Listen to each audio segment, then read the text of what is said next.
Hi, welcome back to the Javits Center and the Nest Summit. Today we have Ingmar Rentzhog joining us, and I think the most important thing when we think about change and climate change is social networking sites. We look across the world at so many different things where social networking is affecting political scenarios or economic scenarios. So it makes perfect sense to me that we use social networking to wake up the world around climate issues. Ingmar, what was your inspiration in starting We Have No Time? My inspiration was actually Donald Trump, because he made me realize that there's no world leader that's going to solve the climate crisis for us.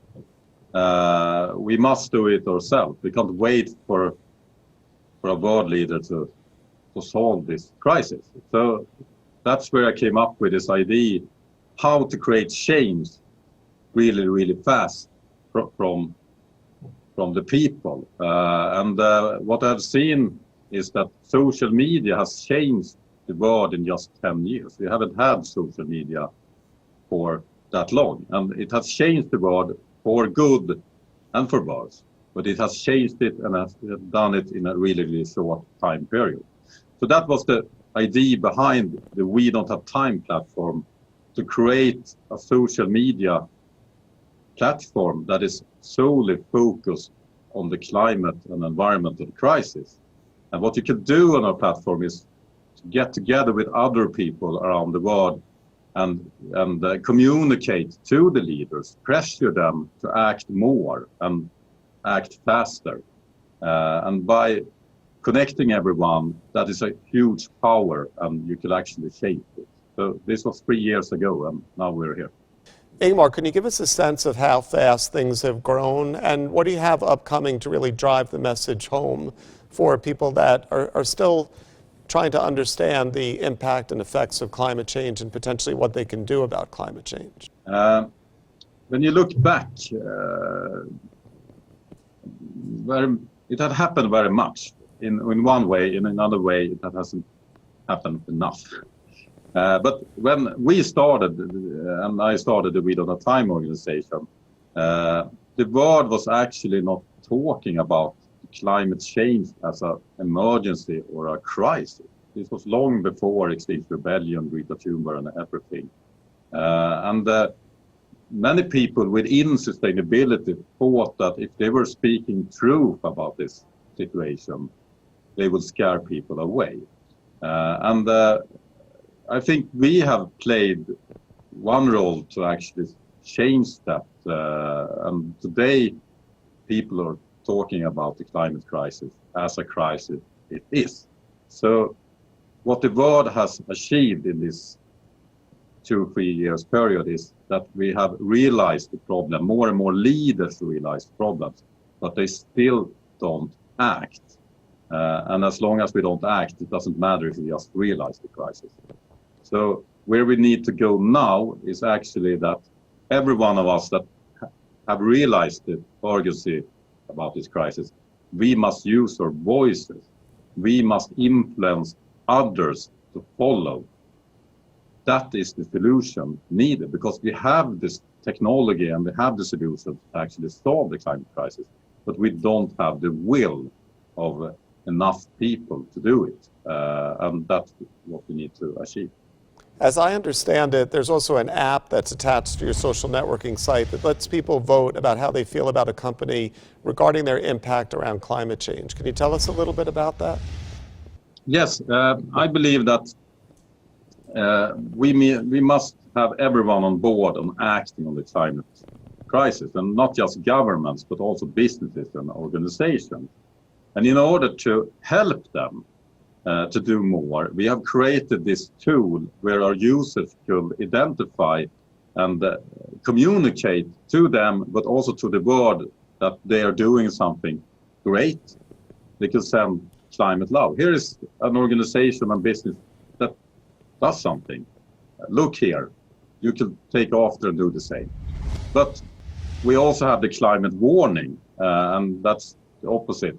You could give a climate warning to someone that is doing the wrong thing, something they need to stop doing. And the board will see that. And people don't like to be criticized when the board looks on you. So for instance, on our platform, one user gave the president of Brazil, Bolsonaro, a climate warning, and the embassy actually answered and got really concerned about the criticism. They haven't changed yet, but they answered. So leaders care about what people think, if they are many enough. And on social media, it's really easy to connect people and have them act together. And we have created a technology to do that, to give businesses, organizations, and also governments climate reviews, what they do good, what they do bad, and how they can improve their sustainability work. So as I understand it, you also hold events. Obviously, we're not holding live events these days, but you do hold events around your social media site that have had quite the impact. Can you tell us about ones that you've had in the past and what you have upcoming? Yes, actually, long before Corona, we did the world's first global no-fly climate conference. And it was, of course, 100% digitally, and no one else did this back when. We were the first ones using Zoom, as we use now, for instance. And it was so efficient to reach out to people, to influence people about the climate. And the reason we do it is also, of course, because it's very, very low emission from doing events digitally. Now it's kind of ironical because of the Corona crisis, everyone is doing those digital events, and that's actually good for the climate. So this year, together with the Earth Day Network, we actually hosted the world's largest global climate event, where we had over 100 speakers and 2 million viewers, where we collect people, leaders that do something to inspire others to follow and inspires to action. And we also have a cooperation with the Climate Group and the New York City Climate Week. So on Thursday, September 24, we're going to host a digital conference called the Exponential Climate Action Summit, where we have invited leaders from businesses like Intel, Ericsson, IKEA, etc., to share how they are actually working with their climate action and solutions, and about to halve the emission within 8 years. So we actually have created a trailer to show how we're doing those events, and invite you to watch this sister event on the Climate Action Weeks that we could play right now, I think. Yes, definitely. Let's go to the trailer. I founded this organization. We're getting started. Not so much glacier left.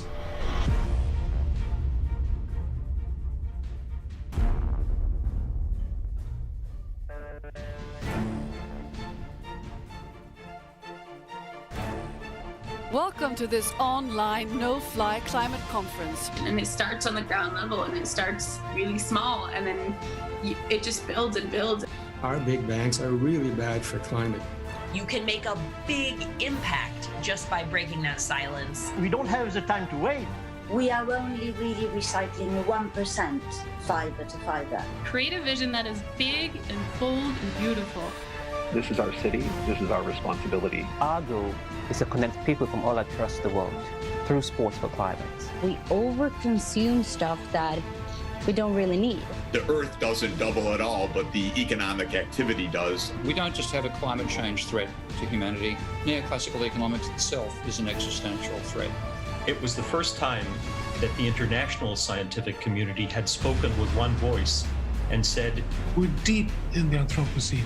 We will basically be defining the contours of the new economy for decades to come. You are the people of the earth. Without land, you have nothing. We need to understand the system in its entirety. The product has been produced already, and only these parts which do not work anymore are exchanged. Timber and wood is the only renewable building material that we have.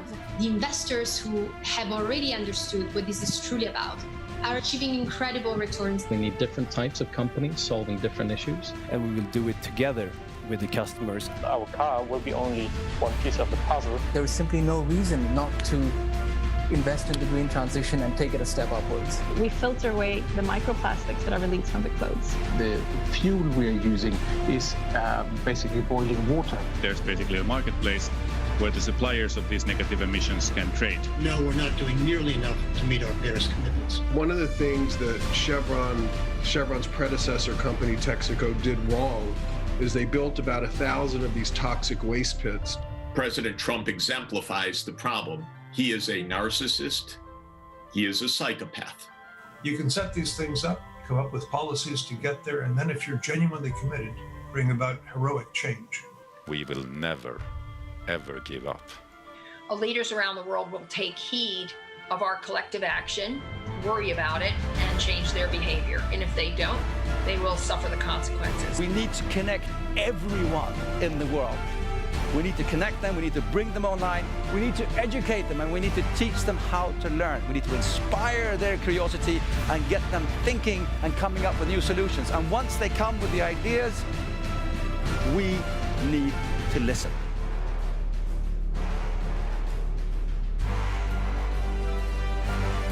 We do have both the opportunity and the responsibility to intentionally choose the future that we want.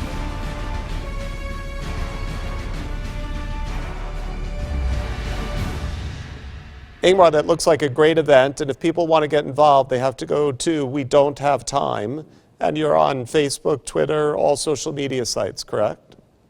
Yeah, and our own platform, so you have to use Facebook, Twitter anymore. You can just use wedon'thavetime.org, and we're of course operated by 100% renewable energy, and we also plant a tree for all new users. So visit our site and create an account in the We Don't Have Time network and start the climate action today, because we don't have time to wait. Ingmar, I know we don't have time, but could you leave us with any optimistic views that you've seen of late?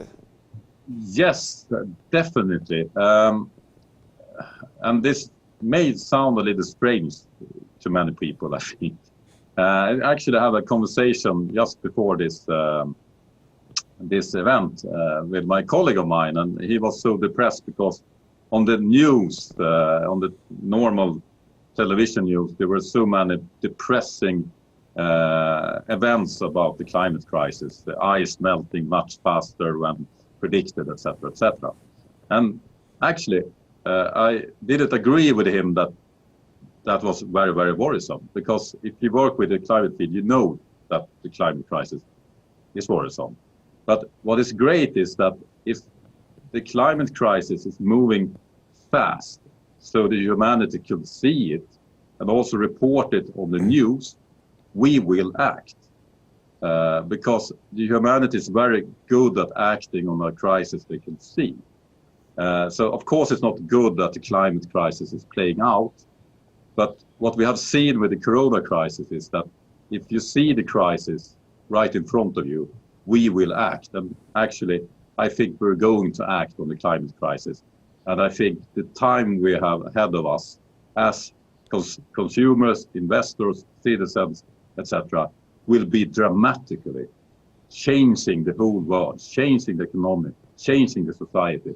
And it will not be for something bad. It will be better society building. But if you don't like change, you should be worried, because we're going to change so much, and just ride on that change. And if you do wise investment in the green future, you will be a winner, and you will also contribute to save our planet and save humanity.